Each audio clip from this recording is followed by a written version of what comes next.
여러분 안녕하세요. 우리는 계속해서 운동 방정식을 세우고 이것을 시뮬레이션 하는 과정을 반복하고 있습니다. 그런데 사실 이 시스템의 운동 방정식은 하나만 존재하는 것이 아니라 바닥과 충돌하거나 혹은 강한 외력이 발생하는 경우 운동 방정식, 그래서 시스템의 상태가 변화할 수 있습니다. 그래서 두 개 이상의 시스템을 갖는 이러한 시스템을 하이브리드 시스템이라고 얘기하는데요. 요즘 많이 연구되고 있는 다리가 달려 있는 사족 보행이나 이족 보행 같은 그러한 로봇들은 이런 하이브리드 시스템을 갖고 있습니다. 하이브리드 시스템을 구현하는 가장 간단한 예시로 이번 시간에는 바운싱 볼이라는 바닥을 튕기는 공에 대해서 학습해보고 파이썬 코드를 구현해 보겠습니다. 이 바운싱 볼 시스템은 다음과 같습니다. 자유낙하하고 있는 공인데요. 공을 처음에 위로 던졌다라고 하면 이 중력과 속도에 의해 언젠간 바닥으로 떨어지겠죠. 그런데 이 공이 탄성을 갖고 있다고 해봅시다. 그러면 조금의 이 속도 손실을 가진 후에 다시 위로 튕겨 오를 것입니다. 이 과정을 계속해서 반복하고 전체 에너지가 모두 소비될 때까지 이 공은 계속해서 튕기게 될 것입니다. 전체 에너지가 소비되는 것은 왜 그러냐면 이렇게 위로 올라오게 됐을 때 바람에 의해서 항력, 그래서 지난 시간에 살펴봤던 드래그 포스가 작용하기 때문이죠. 그래서 점차 이 공의 에너지는 드래그 포스에 의해서 감소하게 됩니다. 그리고 이때 사용되는 이 계수인 탄성 계수는 바닥과 충돌하기 이전, 이후에 약간의 속도의 손실이 발생합니다. 그래서 이 탄성 계수 E는 1보다 작은 값을 가지게 될 것이고요.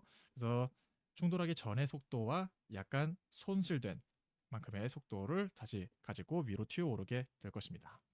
이 바운싱 볼 코드를 일단 한번 실행을 해보겠습니다. 보시다시피 공이 계속해서 튕기다가 언젠가 이제 에너지를 다 소비한 이후에는 바닥에 정지를 하게 되는 그런 예시입니다. 만약에 여기에 있는 탄성 계수를 조금 더 키워주게 된다면 공이 튕기는 그 시간이 조금 더 길어지겠죠. 이렇게 바운싱 볼 시스템은 바닥과 충돌하는 그 순간, 그리고 충돌하기 전에 자유낙하하는 시스템, 이 두 가지의 시스템을 갖고 있습니다. 그래서 하이브리드 시스템이 되는 것이죠. 이번 시간에는 이러한 시스템을 파이썬으로 구현해 볼 것인데요. 이걸 파이썬으로 구현하기 위해서 우리가 알아야 될 또 다른 패키지가 있습니다. 그래서 solve IBP에 대해서 알아보겠습니다. solve IBP는 ODE int와 비슷하게 미분 방정식이 주어졌을 때 이것의 값을 수치적 적분을 통해 우리에게 알려줍니다. 그런데 약간의 이제 추가적인 기능들이 더 있습니다. 그래서 첫 번째 우리가 살펴볼 코드는 여기 있는 solve IBP 안에 있는 one bar basic이라는 코드를 봐주시면 될 것 같습니다. 소스 코드를 한번 일단 실행을 시켜보겠습니다. 파이썬 3에 one bar basic이라는 코드를 실행시켜보면 이러한 그래프를 얻을 수 있습니다. 근데 이것이 뭐냐면 이제 미분 방정식의 그래프가 되는 것인데요. 여기 있는 solve IBP는 scipy.integrate 안에서 임포트 시키는 패키지이고요. 첫 번째 매개 변수로는 미분 방정식을 주어주고요. OD 인트와 비슷하죠. 그리고 y0라는 매개 변수로 초기 값을 전달해주고 두 개의 시간 밸류 t 이벨과 t 스팬을 전달해주면 됩니다. 왜 이 두 가지를 줘야 되는지는 조금 이따가 설명을 하고요.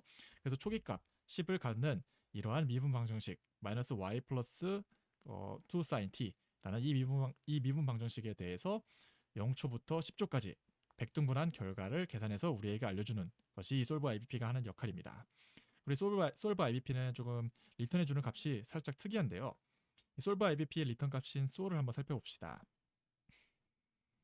이 솔이 계산되는 시간 범위는 sol.t 안에 들어가 있고요.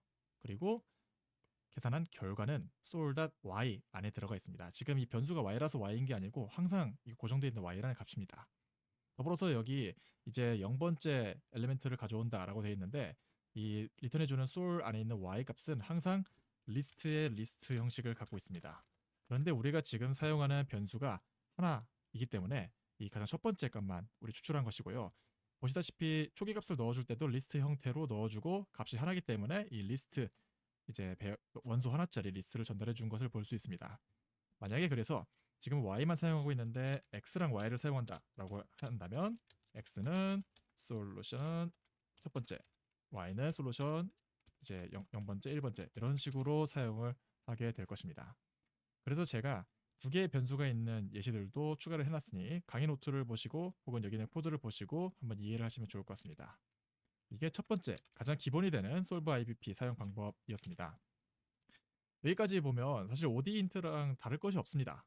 그런데 이 솔브 IBP의 특이한 기능이 있는데 그것은 바로 이 이벤트를 탐지하는 기능입니다. 이번에도 소스 코드를 일단 실행시켜 보겠습니다. 원발 이벤트를 실행시켜 보겠습니다. 방금 전에 그 미분 방정식 함수에 여기 초록색 점이 3개가 찍혀 있는데요. 이 지점은 사실 y는 1을 만족하는 포인트들입니다. 그래서 이 미분 방정식을 계산하다가 만약에 y 값이 1인 순간이 있으면 그 지점을 탐지해서 우리에게 그 순간을 알려주는 이런 이벤트 탐지 기능을 갖고 있는 것이 이 solve IBP가 되는 것이죠. 그래서 이 이벤트들은 리턴 값인 sol.tEvents 안에 들어가 있습니다. 이번에도 마찬가지로 우리는 하나의 변수만 사용하고 있기 때문에 이벤트의 첫 번째 엘리멘트만 가져왔고요. 그래서 이 그림을 그려줬던 게 이 이벤트는 총 3개의 이벤트가 있겠죠. 점이 3개가 있으니까요. 3개의 이벤트들을 순회하면서 초록색 점을 그려달라 라고 이 애니메이션 플러스를 해주는 그런 예시가 되겠습니다. 이 시점에서 그러면은 이벤트를 어떻게 만들어주느냐, solve IBP의 events라는 파라미터에 이벤트를 함수로 구현해서 전달해주면 됩니다. 지금 제가 아까 y가 1인 값을 탐지한다고 했죠. 그래서 뭐 y는 1, 뭐 이런 식으로 적어주는 것이 아니라 사실상 여기 있는 좌변을 우변으로 옮겨주면 y-1은 0이 되잖아요. 그래서 이 이벤트의 리턴 값은 항상 0이 되어야 되고요. 그렇기 때문에 지금 제가 좌변을 우변으로 넘겨서 플러스 1이 아닌 마이너스 1을 적어줬다라고 이해하시면 될 것 같습니다. 아까 제가 중간에 설명을 안 했던 이 t-스팬과 t-이발 파트는요. 그래서 이렇게 이벤트를 탐지하고 하는 이러한 이밸류에이션 작업들은 t-스팬에 주어진 시간 영역에서만 계산이 됩니다. 그리고 t-스팬은 이 solve IBP가 고려하는 전체 시간 범위입니다. 그래서 항상 t-evaluation은 t-스팬보다 작은 범위 혹은 같은 범위, 그러니까 이 t-스팬 안에 포함되어야 하는 범위가 된다고 이해하시면 될 것 같습니다. 이렇게 해서 solve IBP 사용 방법을 알아봤는데요. 그러면 우리 첫 번째 코드였던 이 바운싱 볼 코드에서 solve IBP가 어떻게 사용되는지 한번 살펴보겠습니다. 바운싱 볼 코드를 살펴보기 전에 제가 이 solve IBP 파트에서 이벤트 파트에 빼먹은 내용이 있어서 다시 한번 추가를 해보겠습니다. 이 이벤트 안에 있는 이 터미널 디렉션이라는 옵션이 있는데요. 여긴 터미널이라는 옵션은 만약에 이 이벤트가 발생한 이후에 더 이상 계산을 중지할 것인지 라는 그 여부가 되겠습니다. 그래서 예를 들어서 제가 이 값을 true로 지정을 하고 실행을 해보면요. y는 1을 만족하는 이 지점을 찾은 이후에 solve IBP는 계산을 중지할 것입니다. 왜냐면 터미널이 true거든요. 그런데 우리는 사실은 점이 더 있다는 것을 알고 더 찾아주기를 원하기 때문에 이것을 false로 지정했던 것입니다. 그런 다음 이 디렉션은 어떤 의미를 갖고 있는지 한번 살펴보겠습니다. 지금 디렉션을 지로로 하면 이 모든 y는 1인 지점들을 찾아주는데요. 근데 만약에 디렉션을 플러스 1이라고 제가 지정하게 된다면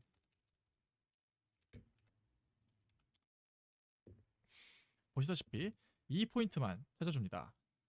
아까 2개가 더 있었는데 이거 무슨 차이인가요? 하고 살펴보면 이 디렉션을 플러스 1이라고 하면 증가하는 시점에서의 솔루션만 우리에게 알려줍니다. 그래서 지금은 포인트가 3개가 있었는데 위에서 아래로 떨어질 때가 2개 있었고 아래에서 위로 올라갈 때가 하나 있었죠.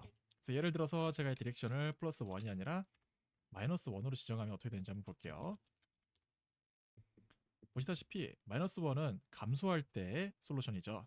그래서 그래프가 위에서 아래로 떨어질 때의 해답을 우리에게 알려주는 것입니다. 이런 디렉션과 터미널 옵션은 이후에 우리가 운동 방정식과 그리고 하이브리드 시스템을 다룰 때 유용하게 사용되기 때문에 꼭 알아두셨으면 좋겠습니다. 그럼 이제 진짜로 바운싱 볼 코드를 한번 분석을 해보겠습니다. 이 볼 바운스 코드를 다시 한번 실행을 하면서 계속해서 강의를 이어나가겠습니다. 공이 계속해서 튀기고 반복되다가 중지되고 그래프까지 나오는 모습을 볼 수가 있죠.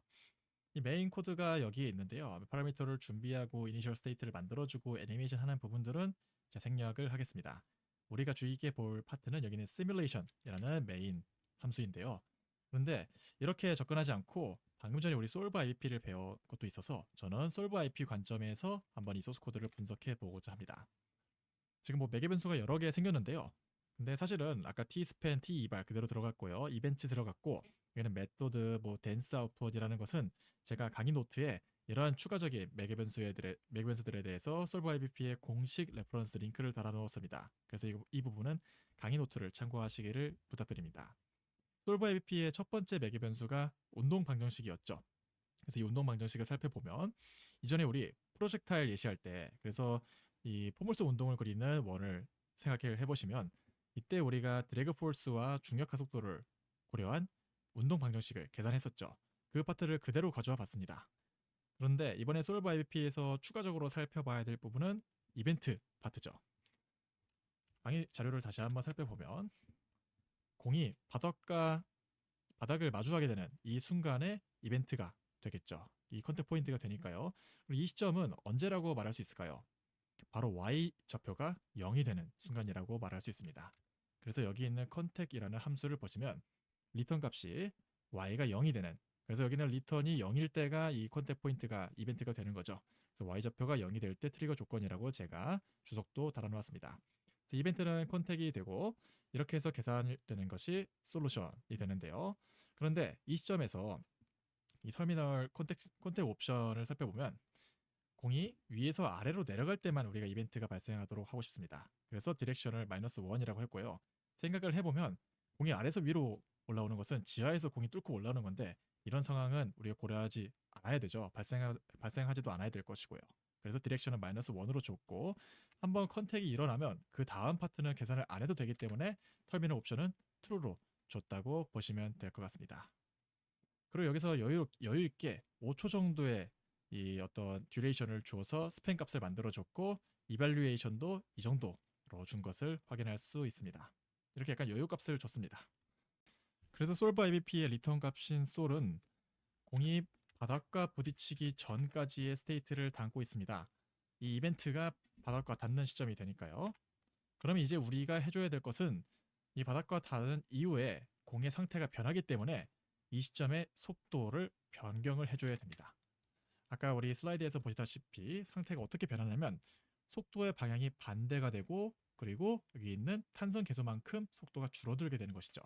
그래서 여기 보시다시피 여기 0번, 1번, 2번, 3번 이렇게 되어 있는데, 이 세 번째가 속도라고 보시면 될 것 같습니다. 가장 마지막 스테이트의 속도를 부호를 반대로 해주고 탄성 계수만큼 곱하기를 해준다 라고 이해하시면 될 것 같습니다. 이것이 한번 공이 바닥과 튕기기 전까지의 상태가 됩니다. 그래서 제가 이름을 원 바운스라고 이름 지었고요.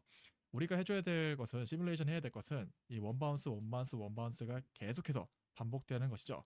그래서 아래 있는 코드를 살펴보시면 원 바운스를 특정 시점 이전까지 계속해서 실행시키면서 이 스테이트 값을 누적시키게 되는 것이 여기 있는 시뮬레이션이라는 코드가 해주는 역할입니다. 그래서 이 값들을 누적시킨 다음에 시뮬레이션에서 받은 리턴 값을 통해 애니메이션을 그려주면, 다시 한번 코드를 실행시켜 보겠습니다. 보시다시피 이렇게 공이 튀기는 시뮬레이션을 만들 수 있게 되는 것이죠. 이렇게 해서 소스 코드 분석까지 완료했는데요. 이 시점에서 제가 살짝 예고를 해보자면 다음 강의가 살짝 난이도가 좀 있습니다. 그래서 다음 강의를 들어가시기 전에 이번 강의를 좀 확실하게 이해하시고 소스 코드도 좀 확실하게 이해하신 다음에 다음 강의를, 여기 있는 9강 패시브 워커를 함께 들어주시기를 부탁드립니다. 그러면 저는 여기서 인사드리겠습니다. 감사합니다.